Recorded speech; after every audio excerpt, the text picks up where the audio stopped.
ಬಿ.ಎಡ್ ಮೊದಲ ಸೆಮಿಸ್ಟರ್ ಎಲ್ಲ ಪ್ರಶಿಕ್ಷಣಾರ್ಥಿಗಳಿಗೆ ಈ ಒಂದು ವಿಡಿಯೋಗೆ ನಿಮಗೆಲ್ಲರಿಗೂ ಪ್ರೀತಿಯ ಸ್ವಾಗತ ಅಂತ ಹೇಳ್ತಾ, ಇವತ್ತಿನ ಒಂದು ಕ್ಲಾಸ್ನಲ್ಲಿ ನಾವು philosophical and sociological basis of education ಅಂದ್ರೆ ತತ್ವಶಾಸ್ತ್ರ ವಿಷಯಕ್ಕೆ ಸಂಬಂಧಿಸಿದಂತಹ ಪರೀಕ್ಷೆಗೆ ಉಪಯುಕ್ತವಾಗುವಂತಹ ಅಭ್ಯಾಸದ ಪ್ರಶ್ನೋತ್ತರಗಳನ್ನ, ಅತಿ ಮುಖ್ಯ ಪ್ರಶ್ನೋತ್ತರಗಳನ್ನ ಚರ್ಚೆ ಮಾಡುವ ಪ್ರಯತ್ನವನ್ನ ನಾನು ಮಾಡ್ತೀನಿ.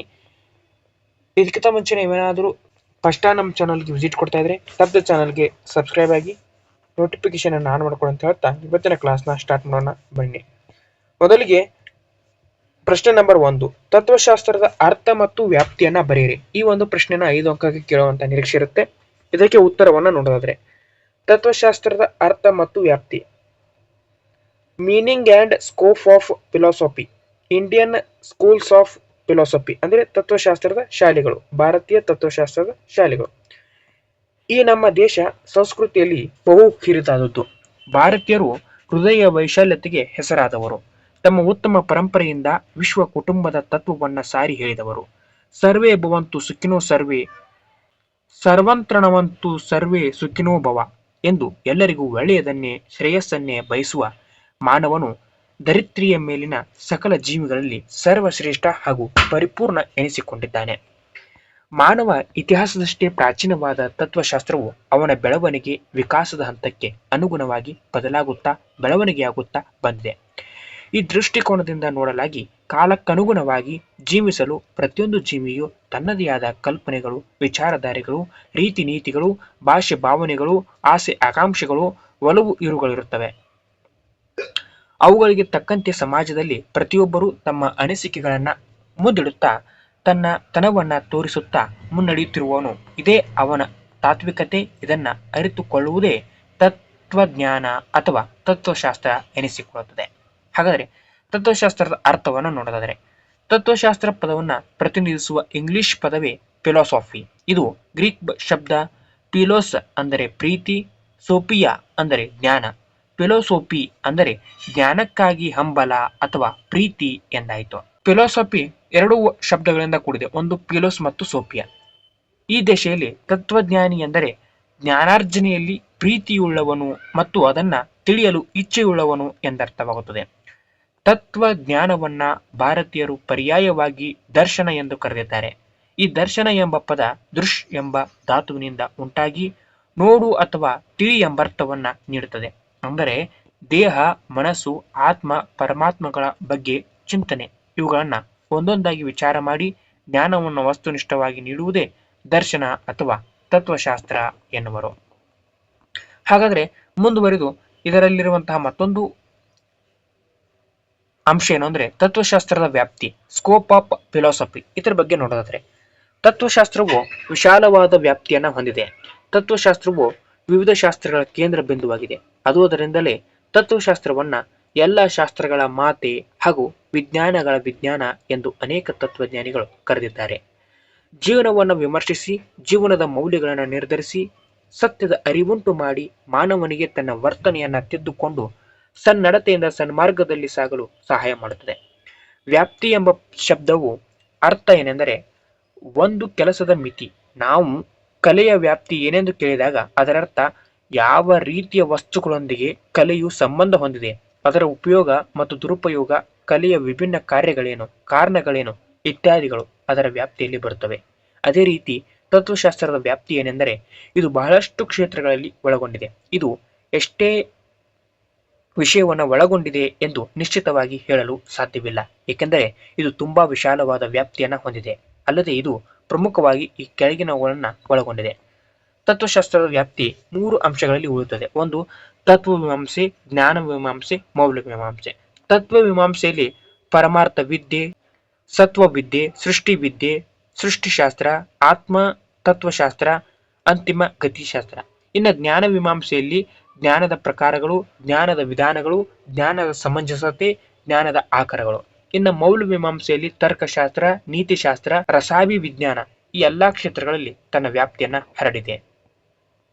ಇನ್ನು ಮುಂದುವರೆದು ತತ್ವಶಾಸ್ತ್ರದ ವಿಸ್ತಾರವು ಬಹಳ ವಿಶಾಲವಾಗಿದ್ದು ವ್ಯಾಪಕವಾದದ್ದಾಗಿದೆ. ಇದರ ವಿಸ್ತಾರವನ್ನ 3 ಪ್ರಮುಖ ವಿಭಾಗಗಳಲ್ಲಿ ವಿಂಗಡಿಸಲಾಗಿದೆ. ತತ್ವಮೀಮಾಂಸೆ ಹೀಗಂದ್ರೆ ಏನು? ಇದನ್ನ ಸಾಮಾನ್ಯವಾಗಿ ಸತ್ಯವನ್ನ ಕುರಿತು ಅಧ್ಯಯನ ಎನ್ನುವರು. ಅಸ್ತಿತ್ವದ ಎಲ್ಲಾ ರೀತಿಯ ಸಾಮಾನ್ಯ ತತ್ವಗಳನ್ನ ಕುರಿತಾದ ಅಧ್ಯಯನ ಎಂದರ್ಥ. ಇನ್ನು ಜ್ಞಾನ ಮೀಮಾಂಸೆ, ಜ್ಞಾನದ ತತ್ವಗಳನ್ನ ಕುರಿತು ಅಧ್ಯಯನವನ್ನ ಜ್ಞಾನ ಮೀಮಾಂಸೆ ಎನ್ನುವರು. ಇದು ಜ್ಞಾನವನ್ನ ಯಾವುದೇ ನ್ಯಾಯಸಮ್ಮತ,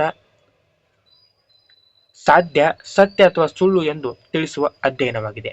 ಮೌಲ್ಯ ಮೀಮಾಂಸೆ, ಜೀವನದ ಸಾರ್ಥಕತೆಯ ಅವಶ್ಯಕವಿದ್ದು ಪರಿಪೂರ್ಣ ವ್ಯಕ್ತಿತ್ವವನ್ನ ಬೆಳೆಸಲು ಸಹಾಯಕವಾಗಿರುವುದೇ ಮೌಲ್ಯ ಮೀಮಾಂಸೆ. ಇದು ಈ ಮೂರು ಅಂಶಗಳನ್ನ ಒಳಗೊಂಡಿದೆ. ನೀತಿ ತತ್ವ, ನಾವು ಉತ್ತಮ ಜೀವನದ ವಿಶಿಷ್ಟವಾದ ವಿಚಾರಗಳನ್ನ ಪಡೆಯುತ್ತವೆ.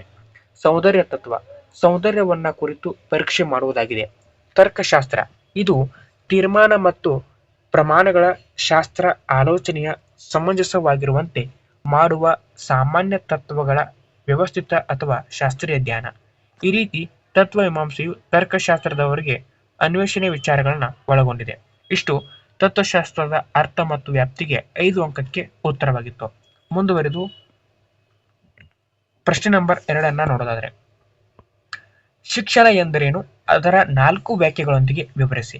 ಶಿಕ್ಷಣ ಎಂದರೇನು, ಅದರ 4 ವ್ಯಾಖ್ಯೆಗಳೊಂದಿಗೆ ವಿವರಿಸಿ. ಇದನ್ನು 5 ಅಂಕಕ್ಕೆ ಕೇಳುವ ನಿರೀಕ್ಷೆ ಇರುತ್ತದೆ.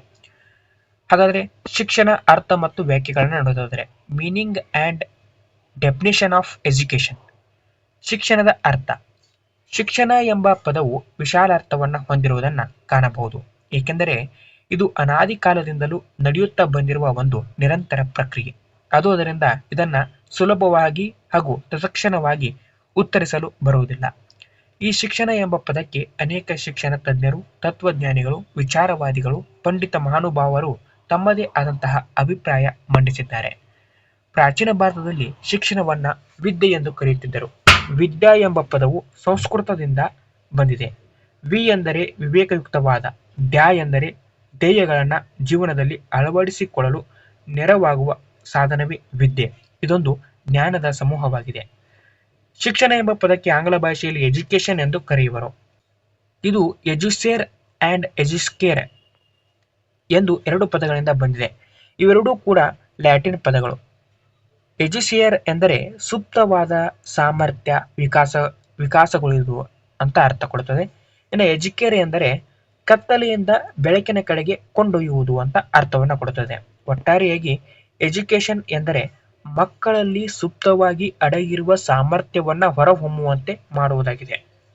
ಹಾಗಾದ್ರೆ ಕತ್ತಲೆಯಿಂದ ಬೆಳಕಿನ ಕಡೆಗೆ, ಗೊತ್ತಿಲ್ಲದಿದ್ದರಿಂದ ಗೊತ್ತಿರುವ ಕಡೆಗೆ ಕರೆದೊಯ್ಯುವಂತದ್ದಾಗಿದೆ. ಎಜುಕೇಶನ್ ಎಂದು ಶಬ್ದದ ಪ್ರತಿಯೊಂದು ಅಕ್ಷರವೂ ತನ್ನದೇ ಆದ ರೀತಿಯಲ್ಲಿ ಒಂದೊಂದು ಅಕ್ಷರವೂ ಒಂದೊಂದು ಅರ್ಥವನ್ನ ನೋಡುತ್ತದೆ. ಅದರ ಬಗ್ಗೆ ನೋಡೋದಾದ್ರೆ, ಎಜುಕೇಶನ್, EDUCATION, ಎಜುಕೇಶನ್ ಎಂಬ ಈ ಅಕ್ಷರದಲ್ಲಿ, ಈ ಶಬ್ದದಲ್ಲಿ ಬರುವಂತಹ ಪ್ರತಿಯೊಂದು ಅಕ್ಷರಗಳು ತನ್ನದೇ ಆದಂತ ಅರ್ಥವನ್ನ ಹೊಂದಿದೆ. ಹಾಗಾದ್ರೆ ಇ ಏನಂದ್ರೆ ಎನರ್ಜಿ, ಶಕ್ತಿ. ಡಿ ಡಿಸಿಪ್ಲಿನ್, ಶಿಸ್ತು. ಯು ಯೂನಿಟಿ, ಒಗ್ಗಟ್ಟು. ಸಿ ಕ್ಲಿಯರ್ನೆಸ್, ಶುಚಿತ್ವ. ಎ ಅಲ್ಟರ್ನೆಸ್, ಚತುರತೆ. ಟಿ ಟ್ರುತ್, ಸತ್ಯ. ಐ ಇಂಡಿಪೆಂಡೆನ್ಸ್, ಸ್ವಾತಂತ್ರ್ಯ. ಓ ಒಬಿಡಿಯನ್ಸ್, ವಿಧೇಯತೆ. ಎನ್ ನೋಷನ್, ಭಾವನೆ.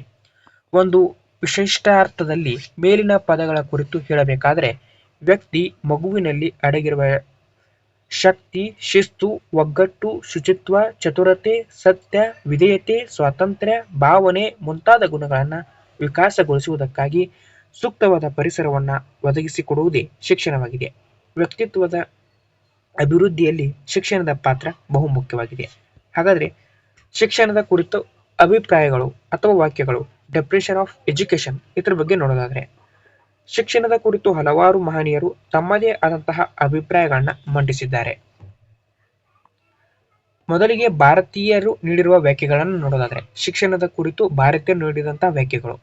ಶಂಕರಾಚಾರ್ಯರ ಪ್ರಕಾರ ಆತ್ಮ ಸಾಕ್ಷಾತ್ಕಾರವೇ ಶಿಕ್ಷಣ. ಯಜ್ಞವಲ್ಯರ ಪ್ರಕಾರ ಮಾನವನಲ್ಲಿ ಚಾರಿತ್ರ್ಯ ಬೆಳೆಸಿ ಸಮಾಜ ಜೀವಿಯಾಗುವಂತೆ ಮಾಡುವುದೇ ಶಿಕ್ಷಣ. ಪಾಣನಿಯರ ಪ್ರಕಾರ ನಿಸರ್ಗದಿಂದ ಪಡೆಯುವ ತರಬೇತಿಯೇ ಮಾನವನ ಶಿಕ್ಷಣ. ಗುರುನಾನಕರ ಪ್ರಕಾರ ಜನಸೇವೆಯೇ ಶಿಕ್ಷಣ. ಕೌಟಿಲ್ಯನ ಪ್ರಕಾರ ತಾಯ್ನಾಡಿಯ ಬಗ್ಗೆ ಹೆಮ್ಮೆ ಪಡುವಂತಹ ಮಕ್ಕಳನ್ನ ತರಬೇತಿಗೊಳಿಸುವುದೇ ಶಿಕ್ಷಣ. ಇನ್ನು ಋಗ್ವೇದದ ಪ್ರಕಾರ ವ್ಯಕ್ತಿಯನ್ನ ಸ್ವ ಅವಲಂಬಿಯನ್ನಾಗಿಸಿ ಹಾಗೂ ನಿಸ್ವಾರ್ಥಿಯನ್ನಾಗಿಯೂ ಮಾಡುವುದೇ ಶಿಕ್ಷಣ. ಸ್ವಾಮಿ ವಿವೇಕಾನಂದರವರ ಪ್ರಕಾರ ಮಾನವನಲ್ಲಿ ಮೊದಲೇ ಇದ್ದ ಪರಿಪೂರ್ಣತೆಯ ವಿಕಾಸವಾಗಿ ಸುತ್ತಲೂ ವ್ಯಕ್ತವಾಗಲು ಅವಕಾಶ ಮಾಡಿಕೊಡುವುದೇ ಶಿಕ್ಷಣ. ಇನ್ನು ಜವಾಹರ್ಲಾಲ್ ನೆಹರು ಅವರ ಪ್ರಕಾರ ಶಿಕ್ಷಣವು ಮಾನವ ಜೀವನದಲ್ಲಿ ಹುಟ್ಟಿನಿಂದ ಸಾವಿನವರೆಗೆ ನಿರಂತರವಾಗಿ ಸಾಗುವ ಒಂದು ಪ್ರಕ್ರಿಯೆ. ಡಾಕ್ಟರ್ ಎಸ್ ರಾಧಾಕೃಷ್ಣನ್ ಅವರ ಪ್ರಕಾರ ಮಗು ಮತ್ತು ಮನುಷ್ಯ ವರ್ತಮಾನದಲ್ಲಿ ನಿಂತು ಭೂತಕಾಲವನ್ನು ನೋಡಿ ಭವಿಷ್ಯತ್ತನ್ನು ಸಂಬದ್ಧಭರಿತವಾಗಿ ರೂಪಿಸಿಕೊಳ್ಳಲು ಸಹಾಯ ಮಾಡುವುದೇ ಶಿಕ್ಷಣ. ಮಹಾತ್ಮ ಗಾಂಧಿಯವರ ಪ್ರಕಾರ ಮಗುವಿನ ಮತ್ತು ಮಾನವನ ದೇಹ, ಬುದ್ಧಿ ಮತ್ತು ಮನಸ್ಸುಗಳಿಗೆ ಸಂಬಂಧಿಸಿದಂತೆ ಸರ್ವತೋಮುಖವಾದ ಬೆಳವಣಿಗೆಯನ್ನ ತರುವುದೇ ಶಿಕ್ಷಣ. ಕೈಲಾಸಂ ರವರ ಪ್ರಕಾರ ಪರಿಸರದಲ್ಲಿ ಬದುಕುವ ಕಲೆಯನ್ನ ಕಲಿಸುವುದೇ ಶಿಕ್ಷಣ. ಇನ್ನು ಸ್ವಾಮಿ ದಯಾನಂದರವರ ಪ್ರಕಾರ ವ್ಯಕ್ತಿಯ ನಡತೆಯನ್ನ ರೂಪಿಸಿ ಉತ್ತಮ ಚಾರಿತ್ರ್ಯದಿಂದ ಬಾಳುವಂತೆ ಮಾಡುವುದೇ ಶಿಕ್ಷಣ. ಡಾಕ್ಟರ್ ರೋಕಿರ್ ಹುಸೇನರವರ ಪ್ರಕಾರ ವಿದ್ಯಾರ್ಥಿಗೆ ಬೌದ್ಧಿಕ ಮತ್ತು ನೈತಿಕ ಮೌಲ್ಯಗಳನ್ನು ಮನಗಾಣುವಂತೆ ಮಾಡುವುದೇ ಶಿಕ್ಷಣ. ವಿನೋಬಾ ಭಾವೆರವರ ಪ್ರಕಾರ ಜನರ ಹೃದಯ ಜೀವನವನ್ನ ಬದಲಾಯಿಸಿ ಆ ಮೂಲಕ ಸಾಮಾಜಿಕ ಕಲೆಯನ್ನ ಕಲಿಸಿಕೊಡುವುದೇ ಶಿಕ್ಷಣ. ಇನ್ನ ಉಪನಿಷತ್ತಿನ ಪ್ರಕಾರ ಮಾನವನನ್ನು ಮೋಸ, ವಂಚನೆ, ಅಜ್ಞಾನದಿಂದ ಬಿಡುಗಡೆ ಮಾಡಿ ತಿಳುವಳಿಕೆ, ಸತ್ಯ, ನ್ಯಾಯ, ನೀತಿ, ಧೈರ್ಯ ಮೊದಲಾದ ಸದ್ಗುಣಗಳ ಕಡೆಗೆ ಕೊಂಡೊಯ್ಯುವುದೇ ಶಿಕ್ಷಣ. ಇಷ್ಟು ಭಾರತೀಯ ತತ್ವಜ್ಞಾನಿಗಳ ಶಿಕ್ಷಣದ ಕುರಿತು ಅವರ ವ್ಯಾಖ್ಯೆಗಳಾಗಿದ್ವು. ಇನ್ನು ಪಾಶ್ಚಿಮಾತ್ಯ ಶಿಕ್ಷಕರ ತಜ್ಞರ ನೀಡಿರುವ ವ್ಯಾಖ್ಯೆಗಳು. ಅರಿಸ್ಟಾಟಲ್ ರವರ ಪ್ರಕಾರ ಸದೃಢವಾದ ದೇಹದಲ್ಲಿ ಸದೃಢವಾದ ಮನಸ್ಸನ್ನ ರೂಪಿಸುವುದೇ ಶಿಕ್ಷಣ. ಸಾಕ್ರೆಟಿಸ್ ರವರ ಪ್ರಕಾರ ವ್ಯಕ್ತಿಗೆ ಸತ್ಯವನ್ನ ತಿಳಿಸಿ ಅದನ್ನ ಕೃತಿಯಲ್ಲಿ ತರುವಂತೆ ಮಾಡುವುದೇ ಶಿಕ್ಷಣ. ಇನ್ನು ರೂಸೋರವರ ಪ್ರಕಾರ ಪೂರ್ಣ ಶಿಕ್ಷಣ ಸ್ವತಂತ್ರ ಜೀವನವನ್ನ ನಡೆಸಲು ಕಲಿಸಿ ವ್ಯಕ್ತಿತ್ವದ ವಿಕಾಸವನ್ನು ಉಂಟು ಮಾಡುವುದೇ ಶಿಕ್ಷಣ. ಇನ್ನು ಪ್ಲೇಟೋರವರ ಪ್ರಕಾರ ಸುಖ ದುಃಖಗಳನ್ನು ಸಮಾನವಾಗಿ ಹಂಚಿಕೊಳ್ಳುವ ಶಕ್ತಿಯನ್ನ ಕೊಡುವುದೇ ಶಿಕ್ಷಣ. ಪೆಸ್ಟಾಲಜಿ ಅವರ ಪ್ರಕಾರ ಮಾನವನ ನಿಸರ್ಗದತ್ತವಾದ ಶಕ್ತಿಯ ಪ್ರಗತಿಪರ ಬೆಳವಣಿಗೆಯೇ ಶಿಕ್ಷಣ. ಹರ್ಬರ್ಟರವರ ಪ್ರಕಾರ ಶೀಲ ಸಂವರ್ಧನೆಯೇ ಶಿಕ್ಷಣ. ರೂಸೋರವರ ಪ್ರಕಾರ ಮನುಷ್ಯನು ಜನದಿಂದ ಮರಣದವರೆಗೆ ಅನುಭವಗಳನ್ನ ಪಡೆಯುತ್ತಾ ಮುಂದೆ ಸಾಗುವುದೇ ಶಿಕ್ಷಣ. ಸ್ಪೆನ್ಸರ್ ಅವರ ಪ್ರಕಾರ ಸಂಪೂರ್ಣ ಜೀವನವೇ ಶಿಕ್ಷಣ. ರಸ್ಕಿನ್ ರವರ ಪ್ರಕಾರ ವ್ಯಕ್ತಿಗೆ ತಿಳಿಯದ ವಿಷಯಗಳ ಬಗ್ಗೆ ತಿಳುವಳಿಕೆ ನೀಡುವುದಕ್ಕಿಂತ ಅವನು ಯಾವ ರೀತಿ ಇಲ್ಲವೋ ಆ ರೀತಿಯಾಗುವಂತೆ ಮಾಡುವುದೇ ಶಿಕ್ಷಣ. ಬರ್ನಾರ್ಡ್ ರಸಲ್ ಅವರ ಪ್ರಕಾರ ವೀರರು, ಧೀರರು, ಸಜ್ಜನರು, ಪ್ರತಿಭಾ ಸಂಪನ್ನರು ಆದ ವ್ಯಕ್ತಿಗಳನ್ನೊಳಗೊಂಡ ಸಮಾಜವನ್ನ ನಿರ್ಮಿಸುವುದೇ ಶಿಕ್ಷಣ. ಮೇರಿಯಾ ಮಾಂಟೆಸರಿ ಅವರ ಪ್ರಕಾರ ಪಂಚೇಂದ್ರಿಯಗಳ ಮೂಲಕ ಪಡೆಯುವ ಜ್ಞಾನವೇ ಶಿಕ್ಷಣ. ಜಾನ್ ಡ್ಯೂಯಿ ಅವರ ಪ್ರಕಾರ ಅನುಭವಗಳಿಂದ ಪುನರ್ ವ್ಯವಸ್ಥಿತಗೊಳಿಸುವ ವಿಧಾನವೇ ಶಿಕ್ಷಣ. ಎಮರ್ಸನ್ ಮಗುವಿನ ಎಲ್ಲಾ ಪ್ರತಿಬಂಧಕಗಳನ್ನು ನಿವಾರಿಸಲು ತರಬೇತಿ ನೀಡಿ ಪರಿಶುದ್ಧವಾದ ಶಕ್ತಿ ಬಲಗಳನ್ನು ಬೆಳೆಸುವುದೇ ಶಿಕ್ಷಣ ಎಂಬುದು ಈ ಒಂದು ಕ್ಲಾಸ್ನಲ್ಲಿ ನಾವು ತತ್ವಶಾಸ್ತ್ರಕ್ಕೆ ಸಂಬಂಧಿಸಿದಂತಹ 2 ಮುಖ್ಯ 5 ಅಂಕಕ್ಕೆ ಕೇಳುವ ಪ್ರಶ್ನೆಗಳನ್ನ ಚರ್ಚೆ ಮಾಡಿದ್ದೀವಿ. ಇದರ ಮುಂದಿನ ಅವಧಿಯಲ್ಲಿ ಮತ್ತೊಂದಿಷ್ಟು ಪ್ರಶ್ನೆಗಳನ್ನ ಮುಂದಿನ ಕ್ಲಾಸ್ನಲ್ಲಿ ಡಿಸ್ಕಷನ್ ಮಾಡ್ತೀನಿ. ಅಲ್ಲಿವರೆಗೂ ಎಲ್ಲರಿಗೂ ನಮಸ್ಕಾರ. ಜೈ ಹಿಂದ್, ಜೈ ಕರ್ನಾಟಕ ಮಾತೆ.